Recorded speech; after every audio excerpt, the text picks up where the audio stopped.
The winter piano, a memory Sophia never forgot. It was the winter before Sophia left for college.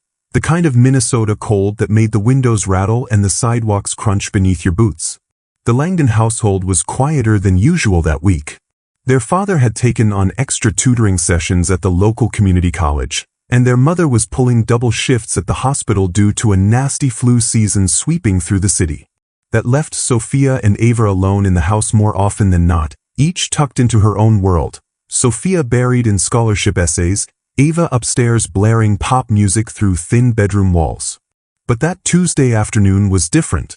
A thick snowfall had smothered the city into an unexpected early evening silence. School had been canceled. The sky turned from slate gray to inky blue, and the house, always a little drafty, felt like it had sunken into its own hush. Sophia sat on the living room floor, back pressed against the couch, notes scattered around her like the petals of a withering flower. She was editing the final draft of her Northwestern personal statement, her pen trembling with both ambition and exhaustion. She hadn't spoken to Ava all day, not since their argument the night before, when Ava had called her ice cold and accused her of being a robot who cared more about grades than people. At around 5 o'clock, just as the radiator hissed to life, a faint sound caught Sophia's ear, notes from the piano. It startled her. The piano hadn't been touched in years. Their parents had bought it at a garage sale when Sophia was 10 and Ava 7. It was slightly out of tune, with ivory keys yellowed from time, but Sophia had fallen in love with it. For a few years, she took lessons at the local rec center every Saturday morning. She loved the feel of music beneath her fingers, the quiet magic of building beauty note by note. But she stopped playing in high school. There was no time. Not with AP classes and debate tournaments and dreams of getting out of Minneapolis. But now, the piano was playing. And it was Ava. Sophia crept down the hall, her socked feet silent on the hardwood. Peeking through the doorway, she saw her sister hunched at the bench, fingers stumbling through the first few bars of River Flows in You, a piece they had both once obsessed over when they were younger. Ava was slow, a little clumsy with the rhythm, but the melody emerged nonetheless, soft and strangely vulnerable in the stillness of the living room. Sophia watched, unmoving. Something about it pierced through her. Maybe it was the fragility of Ava's playing. Maybe it was the way her sister's shoulders slumped slightly with each wrong note.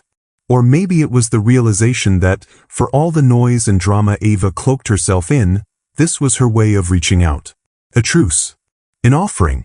When the piece faltered into silence, Ava didn't turn around. "You used to play that one all the time," she said softly, her back still facing Sophia. Sophia hesitated, then walked forward. "You remembered." Ava gave a small, dry laugh. "It drove me crazy, to be honest. You'd play it every night like you were auditioning for a damn movie soundtrack." Sophia smiled despite herself. "I was pretending I was in a movie. One where I had a life bigger than us." Ava looked at her then, just slightly, over her shoulder. Her mascara was smudged, a faint trace of pink under her eyes like she'd been crying earlier. "You always had a bigger life." Sophia's throat tightened. "No. I just made a plan." "You always make plans," Ava muttered, turning back to the keys. "I improvise." They stood in silence for a while. The room glowing faintly orange from the fireplace logs their dad had lit before leaving that morning. It was the kind of silence that wasn't awkward, but stretched long like a breath you didn't know you'd been holding. "I'm leaving in a few months," Sophia finally said. "I know," Ava whispered. "Northwestern. Full ride." Sophia nodded. "I didn't think it would feel like this." "Like what?" "Like leaving something unfinished." Ava's fingers hovered over the keys. She didn't play again. "You're not the only one who wanted to leave, you know. You were just better at knowing how." That stung. Because Sophia knew it was true. They had both grown up in the same house. Both had heard the same late-night arguments between their exhausted parents. Both had been left alone too often, praised too little, and learned too early how to survive on their own. But where Sophia buried herself in schedules and perfection, Ava had leaned into chaos, into boys and parties and friends who came and went. Her rebellion wasn't loud, it was constant. "I don't hate you," Ava said suddenly. Sophia blinked. I never thought you did. Yes, you did. Ava turned to face her fully now. You think I'm some shallow, jealous screw-up who resents you for being smart and driven. And maybe I am. But that's not all I am. Sophia sat on the piano bench next to her. The wood creaked beneath them. I don't think you're a screw-up, Ava. I think you're just surviving in a different way than me. Ava scoffed. By flunking out of 2 community colleges and working part-time at a frozen yogurt shop? No, Sophia said firmly. By feeling everything out loud when I've spent my whole life pushing it down. That surprised both of them. They sat like that for a long time. Shoulder to shoulder. Silent. No accusations. No apologies. Just 2 sisters who, for a single evening, dropped the armor of their rivalry. Sophia reached for the keys and played the melody again. River flows in you, this time smoother. Stronger. Ava didn't say anything, just leaned her head against Sophia's shoulder and let the music carry them back to something simple and shared. That night, Sophia didn't finish her essay. She didn't check her planner. She didn't reread her application for the 100th time. She sat with her sister until the fire burned low, the piano echoing through the quiet house like a memory unfolding in real time. That moment stayed with Sophia for years. Through the promotions, the accolades, and the eventual betrayals, it was that single night. The winter piano, Ava's silent plea, the warmth of unexpected stillness, that reminded her of where she came from, of who they used to be before competition took over. It didn't heal everything, but it gave her a memory worth fighting to keep. The night the glass cracked, the ballroom shimmered, not just from the cascade of golden chandeliers or the vintage champagne bubbling in delicate flutes, but from the curated perfection of the evening itself, designed to impress, to influence, to quietly broker power behind silk gowns and custom tuxedos. Sophia Langdon stood near the edge of the floor, half hidden behind a towering floral arrangement, clutching her clutch like a lifeline. Her name tag, printed in small gold letters, simply read, Sophia L. Everett Strategies. Not Langdon. Not Mrs. Whitmore. That was intentional. She wasn't here as anyone's wife. She was here as the lead strategist of the firm that had restructured 3 Fortune 500s in 2 years. Her reputation preceded her. She made sure of that. And yet, her fingers trembled. She wasn't nervous about speaking with donors or being recognized by old clients. It wasn't the weight of her silk gown or the stretch of her heels. It was him. Across the room, tall, steady, devastating in a midnight blue tuxedo, he was half listening to a board member, eyes occasionally darting through the crowd. Searching. He always found her like that, even in the noise. He caught her gaze. A brief smile passed between them, subtle, invisible to anyone else. To the world, they were strangers. To each other, they were gravity. She turned away first. That had become their pattern. Private devotion. Public distance. When they'd married 5 years ago in a hidden garden in Provence, surrounded by only 20 people and a violin quartet, they made a pact. Keep our names separate. Keep our careers separate. Keep our love safe. And it had worked. Until now. The meeting that changed everything came 2 weeks later. Sophia walked into the conference room late from a delayed flight, barely catching the end of her director Roger's announcement. We're thrilled to welcome a new strategic associate to the Chicago office. She comes with a background in client engagement and has worked with Harrison Partners out of Boston. Please give a warm welcome to Ava Langdon. The air left Sophia's lungs like a gut punch. Standing at the far end of the table, wearing tailored gray, was Ava. Her baby sister. Her rival. Her shadow. Their eyes locked. Ava smiled, polite, professional, unreadable. Sophia didn't return it. She sat down slowly, her heart beating in her ears. She hadn't seen Ava in over a year. Their last conversation had ended with a slammed phone and silence that echoed through birthdays and holidays. And now she was here. In her office. In her city. In her company. Roger continued, oblivious. Ava will be joining the Apex Transition Project.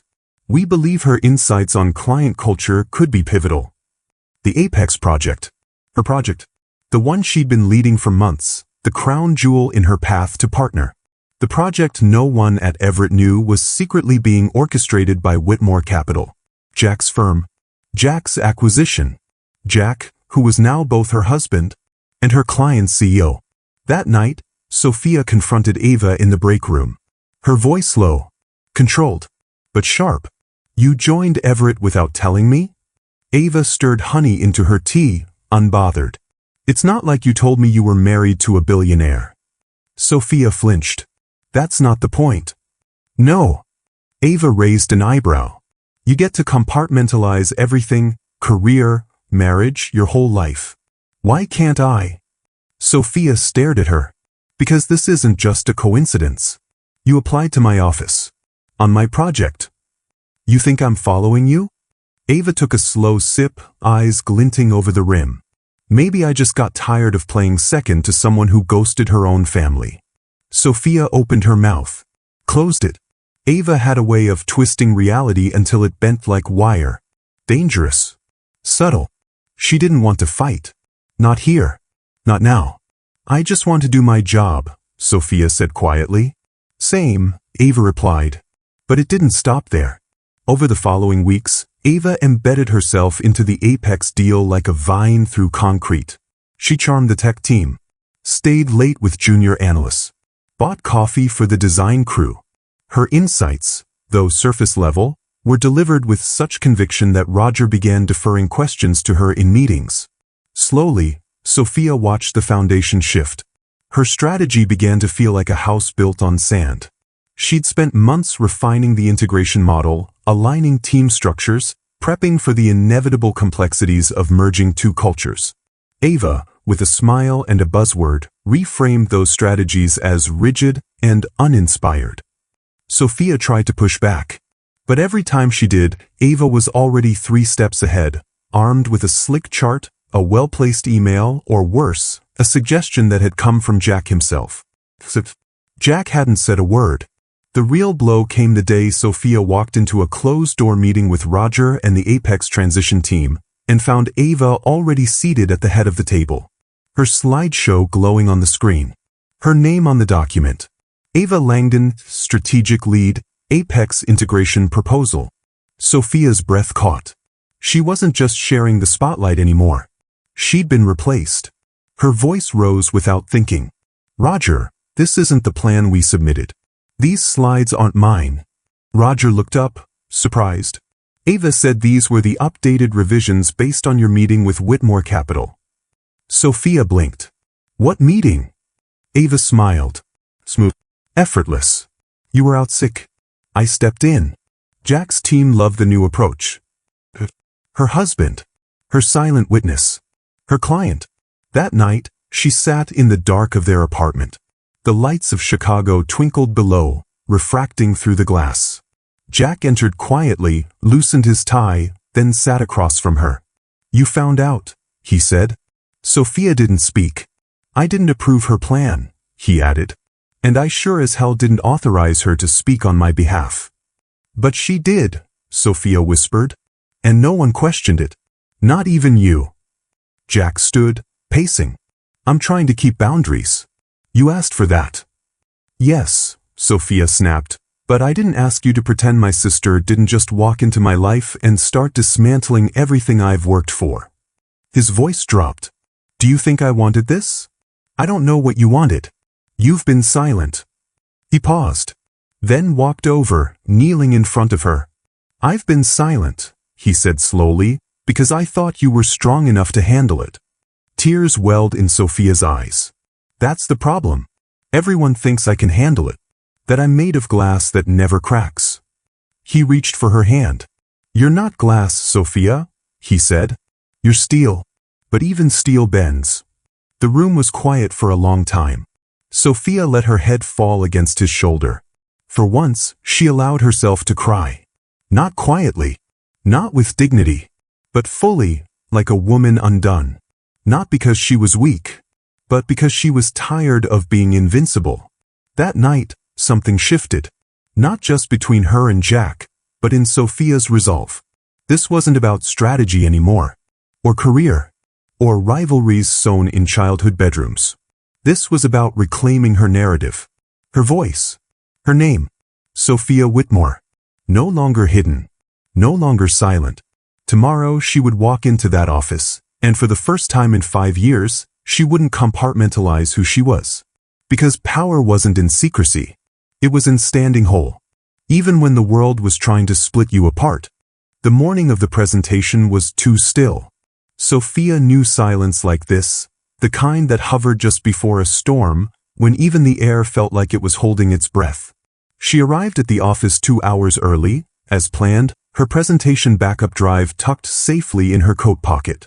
Everything had been double-checked the night before. The transitions, the talking points, the forecast visuals. It was the culmination of 8 months of tireless work. She'd barely slept. Not because she wasn't prepared, but because of the gnawing unease that had taken root in her chest over the past few weeks. Ava had slowly, painstakingly repositioned herself within the project like a chess piece sliding into checkmate. It started with innocent questions. Just playing devil's advocate, she'd say with a sweet smile that masked razor-sharp intentions. Then it was minor edits to shared documents. Then sudden meetings she'd conveniently been left out of. And now, this morning, Sophia's badge wouldn't unlock the executive floor. Temporary system glitch, the security guard offered with an apologetic smile. A glitch. On this day. Sophia's stomach tightened, but she said nothing. She walked the rest of the way up, 36 floors, heels clicking like a countdown. She reached her office to find her presentation remote missing, the room disheveled, her laser pointer gone, and the coffee order for the executive board rescheduled for an hour too late. Nothing was broken, but everything was off. Subtle. Strategic. Sabotage. By 9 a.m., the boardroom filled with suits and tension. The table gleamed. The city skyline framed the windows like a stage set. Sophia took her place near the head of the room, her laptop connected, her files queued. She could feel the sweat beading beneath her silk blouse, a cream-colored statement piece she'd chosen to balance elegance and authority.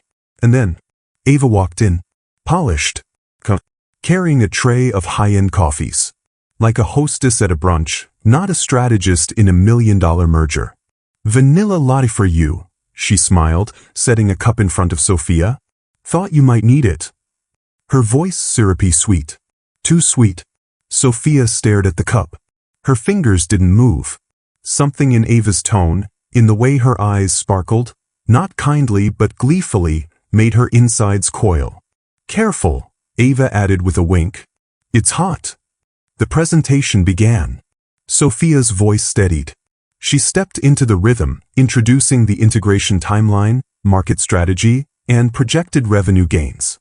Slides flipped smoothly. She had them. They were following her. Nodding. Even Roger, who'd seemed distant lately, was taking notes. And then Ava interrupted. "Actually," she said brightly, rising to stand beside Sophia, "just to add to that point." Sophia blinked. Ava took the clicker. And without skipping a beat, transitioned to a different slide. One Sophia hadn't approved. One that contradicted everything she'd just outlined. The room shifted. Sophia could feel it, interest pivoting, heads turning, executives murmuring in approval at Ava's fresh approach.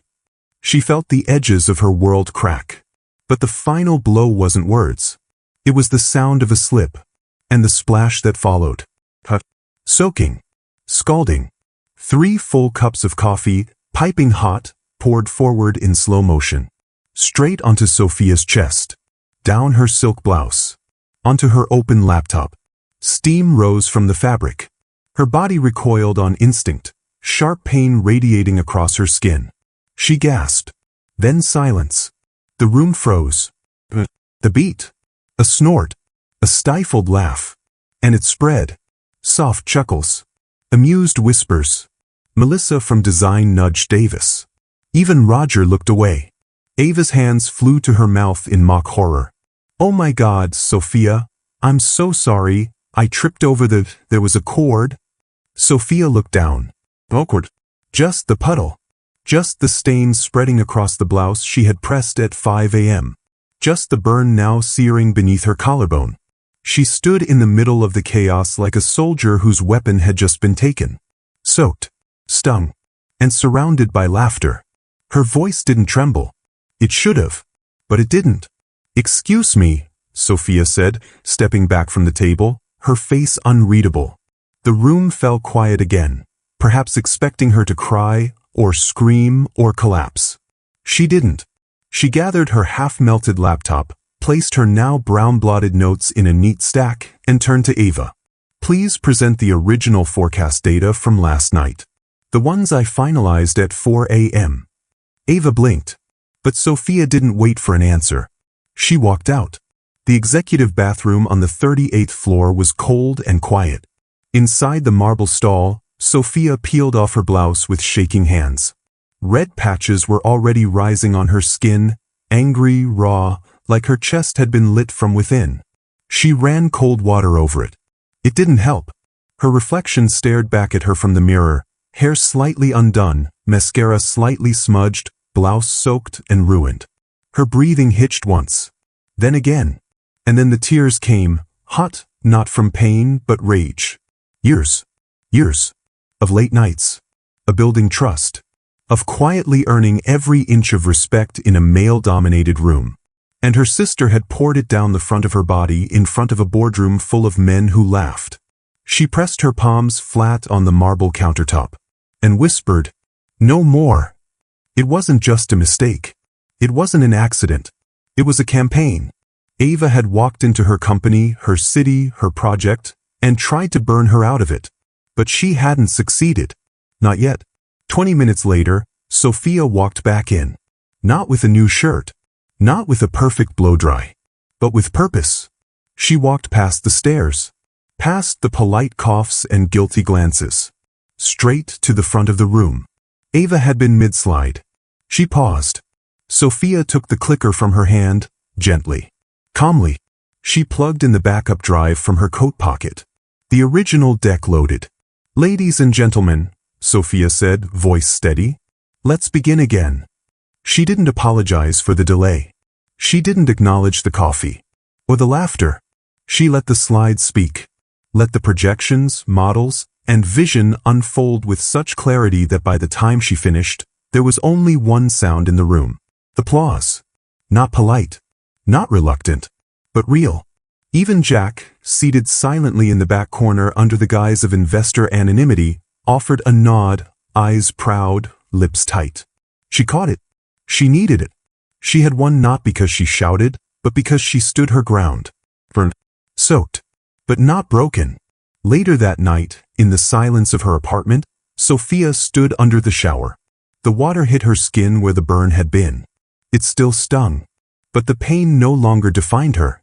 It marked her, like a scar, not of weakness, but of survival, of rebirth. The moment Sophia walked back into the boardroom, the world tilted. Not from the burns still throbbing beneath her collarbone. Not from the whispers that halted the second the door clicked shut behind her. But from the feeling that everything was about to change. She didn't look at Ava. Didn't need to. The room was heavy with anticipation. It clung to the glass walls like fog. Sophia crossed the space with quiet control, sat down in her seat, still damp from the spill, and folded her hands over her notebook. Her voice, when she spoke, was even. "Please use the original data. The corrected forecast was submitted at 4 a.m. this morning." Ava blinked, thrown. But before she could respond, the door opened, and Jack Whitmore walked in. Not as the silent observer he'd been for months, but as himself. The man no one at Everett Strategies knew was Sophia's husband. The man whose firm was set to acquire Apex. The man who now stood at the head of the room, tall, collected, and no longer playing invisible. Every executive turned. The air changed. Even Roger stood. Jack's voice was calm, but firm. "Before this presentation continues," he said, "I have a question." He looked at Ava, then at Sophia, then back to the room. Who authored the strategic framework for this acquisition? Silence. Ava stood slowly. Her smile was plastic, confident, until it cracked. "The framework," she began, "was a collaborative effort. I built on Sophia's initial outline but revised it based on new client input and I'm the client, Jack said simply. The room froze. And then, everything shattered at once. Roger coughed. Melissa's hand paused mid-note. Sophia's pulse throbbed in her ears. My name, Jack continued, is Jack Whitmore, CEO of Whitmore Capital, the acquiring firm. And for full transparency, I'm also Sophia Langdon's husband.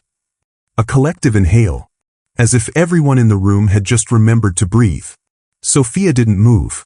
Jack's gaze didn't leave the table. She asked to keep our personal relationship private for the sake of her career. And out of respect, I honored that. But after what happened this morning, he paused. His eyes landed on the coffee stains still blotching the edge of her blouse. I'm no longer willing to stay silent. Ava's composure faltered. This isn't fair. What's not fair, Jack said, voice steeled now, is watching a professional of Sophia's caliber be systematically sabotaged in her own workplace. Sabotaged by someone she trusted. He turned toward Roger. I've reviewed every draft submitted to Whitmore Capital since the beginning of this negotiation. The version presented today is not the same one I approved. He raised a file from his briefcase. The proposal we greenlit was Sophia's. The models, the forecasts, the strategy, all hers. What was shown today has been altered. Roger's eyes darted across the table, sweat beading at his temple. Melissa looked down. Davis cleared his throat. Ava's voice came, too quick. I made the changes based on evolving feedback. Unauthorized changes, Jack cut in. To undermine your sister. The pause. He turned to Sophia. And I believe you have proof. Sophia opened her folder. Laid out the email logs. The version histories. The time-stamped access. The unauthorized login into her drive the night before the presentation. All from Ava's credentials. A hush spread like a slow ripple. Then Diane Powell, the firm's HR director, stood at the edge of the room. I've been asked to observe today's session, she said. Given the severity of this matter, we're initiating a formal internal investigation immediately. Ava backed away from the screen. Wait, you're believing her? She hid a marriage from the company. She manipulated She asked for professional separation, Jack said, his voice now ablaze. You weaponized it. Ava's words faltered. Her face paled. For once, she didn't have the last word. The next hour unfolded like a slow collapse. Emails were reviewed. Statements were given. Davis admitted to altering document access under Ava's instruction. Melissa confessed she had been told to streamline visuals to fit the updated pitch. What had started as a coffee spill became something else entirely. An unraveling. One by one, the pieces aligned. What Sophia had suspected for weeks, no months, was now laid bare. She watched it unfold with a strange, aching stillness. It didn't feel like triumph. It felt like grief. Later that afternoon, Roger called the team back into the boardroom. His voice was quieter now. Measured.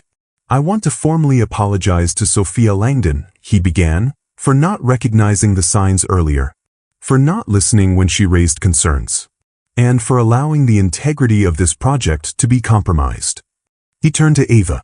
Effective immediately, you're being placed on administrative leave pending full review. Ava didn't respond.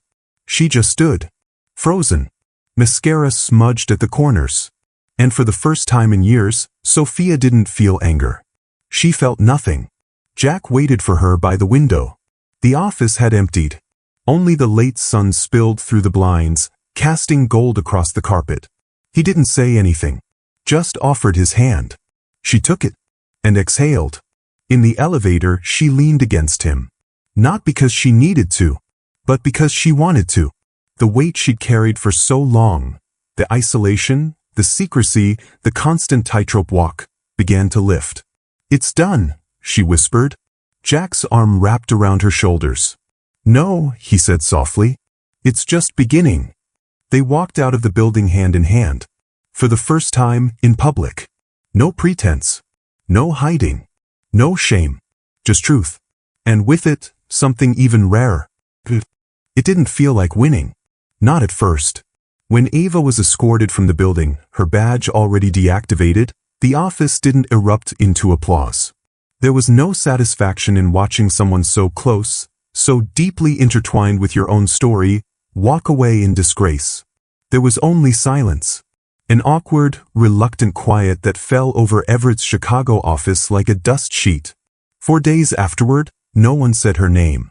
But her shadow lingered in emails, in meetings, in the way colleagues glanced too long at Sophia before quickly looking away. They knew now. About the sabotage. About the betrayal. About the marriage. Sophia stood in the center of the 39th floor, overlooking the city she had once felt anonymous in. New York had always been noise, but Chicago had been a project. A stage. And she had performed on it perfectly. Until now. Now the mask was gone. And in its place? Herself.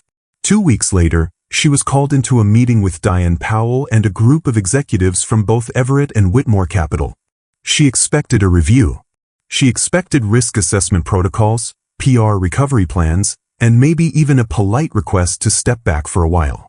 But instead, Diane spoke first. After everything you've endured and everything you've led. She paused, choosing her words carefully. We'd like you to head the new Strategic Transformation Division for the merged company. As executive director. Sophia blinked. Silence followed. She began, her voice barely above a breath. Diane smiled. You've earned it. Every bit of it. The moment was quiet. Too quiet for how monumental it was. She should have shouted. Or laughed. Or burst into tears. But instead she only nodded, once. And let it settle over her like sunrise. Later that evening, she found herself at home with Jack, curled into the corner of their couch with her legs folded beneath her, sipping a glass of wine she hadn't tasted yet. Jack watched her carefully. I thought you'd be happier, he said gently. I am, she replied, setting the glass down. But I'm different now. He nodded slowly. You are. They sat in the hush of their living room, the low hum of the city vibrating against their windows like a distant heartbeat. I used to think compartmentalizing was power, she said. Keeping my name, my job, my marriage, separate. Controlled. Jack didn't interrupt. I thought it protected me. From bias. From judgment. From people thinking I didn't earn my place. And now? She smiled faintly. Now I think it protected other people from seeing the whole me. And the whole me? She looked up at him. She's not afraid anymore. The first Monday in her new role, Sophia didn't wear black. She wore cobalt blue. It was bold. Honest. A little risky. Just like her. Her name was on the new org chart. Sophia Langdon Whitmore, Executive Director, Strategic Transformation. No footnotes. No asterisks. Just her full name, printed clearly, like a statement. The weeks that followed were fast-paced and fierce. She led restructuring meetings with teams across departments. Sat with skeptical engineers who weren't sure this merger would benefit them.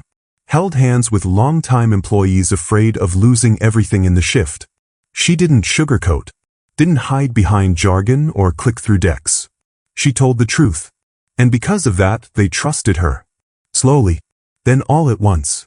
But it wasn't just about work. She invited Jack to her company holiday dinner. Held his hand when they walked into the venue. Introduced him by name. Laughed when Roger did a double-take mid-toast. She accepted the surprise in people's eyes. The recalibration. And didn't shrink from it. One afternoon, she sat alone in the break room, flipping through vendor reports, when Melissa from graphics walked in. Melissa hesitated. Can I please sit? Sophia gestured to the chair across from her. Melissa didn't look at her right away. Just stared at her hands, knotted together like a confession. I wanted to say I'm sorry. Not just for what I did, but for how long I let it go on. Sophia waited. Melissa's eyes were rimmed red. Ava made it feel like you were this unstoppable machine. Like nothing could hurt you. Like maybe you needed someone to knock you down a little just to see you bleed.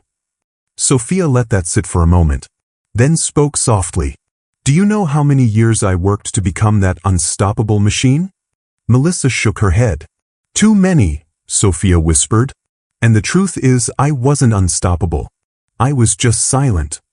She looked up. I'm not silent anymore. Melissa nodded.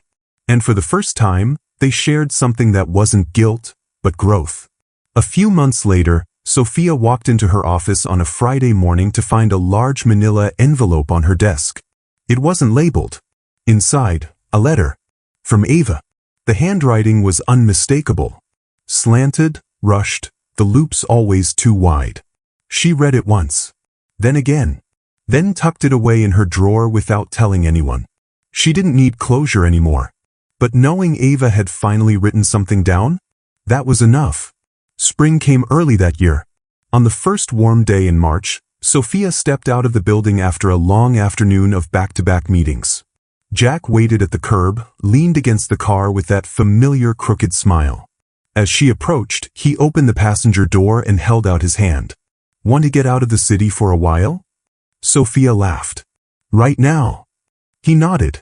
No agenda. No press. Just the open road. You and me. She paused, and realized how long it had been since she'd said yes to something unplanned. Something for her. Okay, she said, sliding into the seat.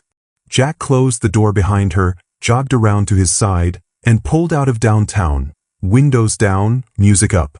And as the skyline disappeared behind them, Sophia leaned back in her seat, wind tangling her hair, and let herself do something she hadn't in years. Exhale. She hadn't just survived the fire. She'd risen from it. Stronger, wiser, and finally whole. The first time Sophia sat on the therapy couch, she didn't know where to put her hands. They hovered awkwardly in her lap, clenched, unclenched, then found each other again. She felt exposed, like someone had peeled her skin back and asked her to name every bruise. Dr. Jensen sat across from her, soft-voiced, watchful, but not intrusive. The office smelled like lemon and paper. Books lined the walls in careful symmetry. A single potted plant tilted toward the sunlight like it was trying to escape. I don't know where to start, Sophia confessed. Then start anywhere, Dr. Jensen said. Sophia stared at the rug. I don't feel safe in places I used to run toward. Dr. Jensen nodded, waiting. Sophia took a breath. And for the first time in a long time, she exhaled everything. She came back. Not always on time. Not always ready. But she came. And slowly, the armor started to loosen. They talked about Ava, the rivalry born not from hate but from hunger. Two sisters growing up in a house full of love that never arrived on time. They talked about achievement.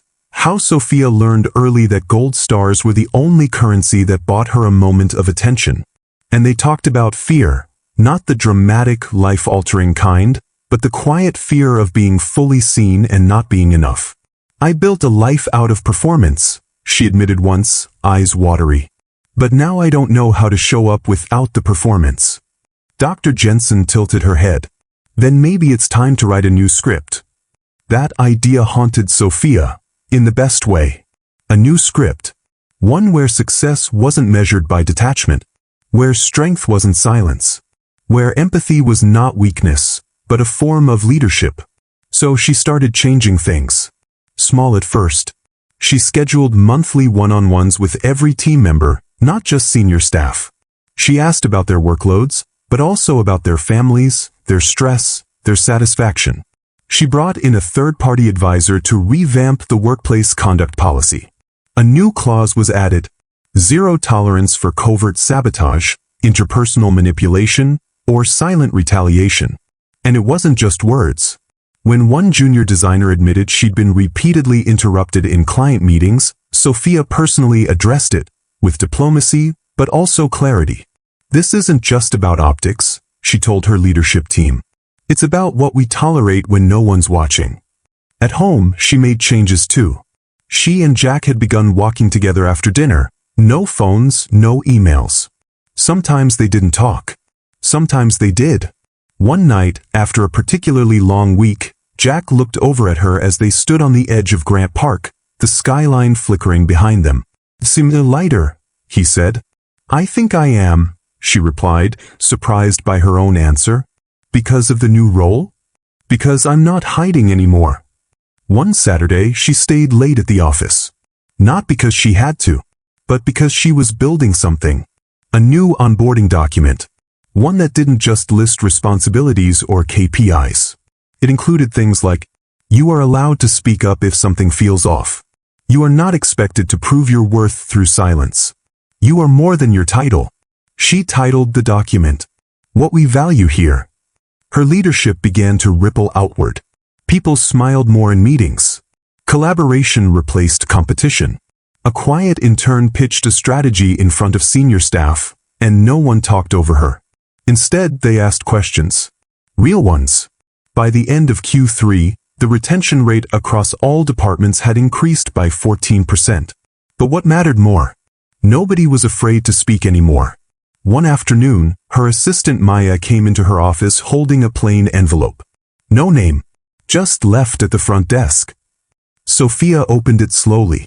Inside, a note. Just 5 words, handwritten in familiar slanted loops. You were right. I'm sorry. No signature. She didn't need one. She sat with the note for a long time. Didn't cry. Didn't rage. Just felt it. Then folded it carefully and placed it in a drawer, not out of sight, but out of burden. On her next therapy visit, Sophia sat down with a clarity she hadn't known she'd been looking for. I used to think healing meant going back, she said, to who I was before Ava. Before the merger. Before all of it.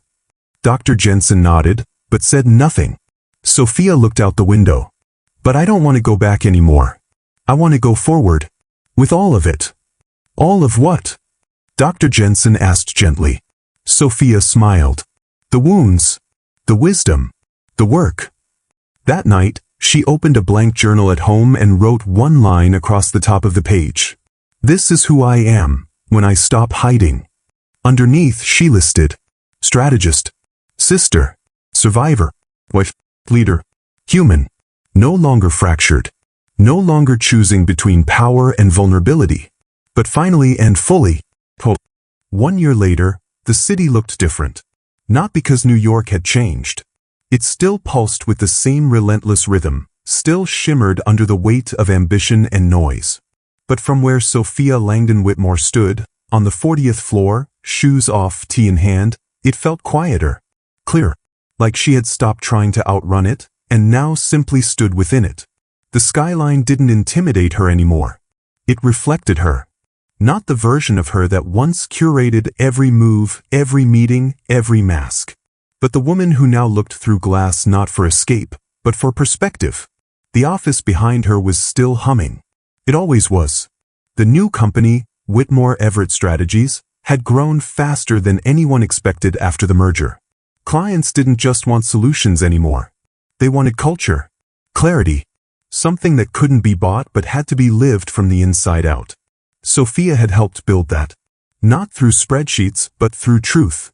A knock came at the door. It was Maya, her assistant, now promoted to team coordinator. There's a group from London here early, Maya said, smiling. Do you want me to stall or send them to the conference room? Send them, Sophia replied. Let them feel the view. I'll be there in 10. As Maya turned to leave, she paused. Sophia? Yeah. I just wanted to say, it's been a year. Since everything. Just, thank you. This place is different because of you. Sophia met her eyes. It's different because of all of us. When Maya left, Sophia turned back to the window. Her reflection hovered on the glass, faint, but unmistakable. She was still her. The woman who once buried everything under sharp blazers and strategy decks. But now she showed up with the past, not in spite of it. She thought of Ava sometimes. They hadn't spoken in months. The last she'd heard, through their mother, Ava was living in a quiet Oregon town, working part-time at a co-op cafe, going by just her first name. No LinkedIn. No title. No updates. There was no apology. No big reckoning. Just space. Distance. And that was okay. Because what Sophia had learned in the aftermath wasn't how to win. It was how to let go. Let go of being the good one. Let go of defining herself through contrast. Let go of the need to prove her value by keeping her pain hidden. She didn't win a war with her sister. She laid down the sword. That was harder. And far more freeing. Sophia took her mug and walked toward her wall of framed team photos. There was one from the summer retreat in upstate New York.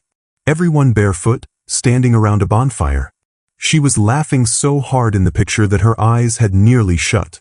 Someone had caught her mid-unfiltered joy. She used to hate pictures like that, where she couldn't control the angle or expression. Now, she kept it front and center. That's what she wanted her team to see when they walked in. That their leader wasn't perfect. She was present. Her phone buzzed gently. A message from Jack. "Don't forget, dinner with your mom tonight. 7 p.m., smiley face." She smiled. Their relationship had shifted too. Not because it needed fixing, but because they stopped hiding behind logistics and started showing up with presence. Now they built together. Not empires, but a life. At 6:45, she packed up, something she never used to do on time, and stepped into the elevator. As the floors ticked down, she didn't check her email. She watched the numbers and listened to her own breath. She used to be afraid of stillness. Now she trusted it. Dinner was in Brooklyn, in a small Italian place her mom loved. Sophia arrived just as her mother was settling into the corner booth, menu unread. "I already know I'm getting the penne arrabbiata," her mom said without looking up. "Living dangerously, I see," Sophia smiled, sliding in. Her mother reached across and touched her hand gently. "I read that article about your leadership workshop in Forbes." Sophia raised an eyebrow. "You read Forbes now?" "I read anything with your name in it," she said simply. They ordered. They talked about nothing. And everything. At one point, her mother set her fork down, eyes quiet. "I'm proud of the woman you've become, you know." Sophia met her gaze. "You always were," she said. Her mother smiled. "I just didn't always know how to say it." After dinner, Sophia walked home alone through cobblestone streets. Her heels clicked softly under the amber glow of old street lamps. A light wind teased the hem of her coat. She felt the years in her bones, but not in a heavy way. In the way tree rings tell a story. She was older now. Softer in some places. Sharper in others. But mostly free. Back home, she pulled out a fresh journal from her desk drawer. She opened to the first page and wrote, "What matters now isn't who I had to be. It's who I choose to become." Then below it, "I choose ease without apology. I choose clarity over perfection.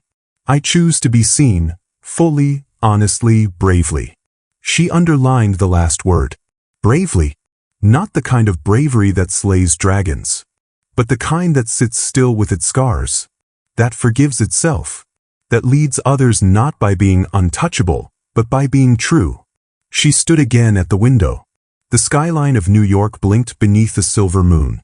She remembered the night, exactly 1 year ago, when everything she had built nearly collapsed over a cup of hot coffee and a cruel smirk. But it hadn't. She hadn't. The company had changed. So had the culture. But most importantly, so had she. And this time, she wasn't going back. She was going forward. Not faster. Not louder. Just truer. What we carry and what we leave behind. It was a Tuesday morning when it finally made sense. No big moment. No announcement. Just the quiet sound of coffee brewing in Sophia Langdon Whitmore's kitchen and the soft shuffle of her feet across cold tile. The sun had just started rising, casting long slants of light through the windows.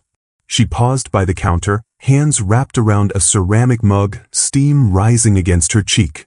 And for the first time in a long time, she didn't feel like she owed anyone anything.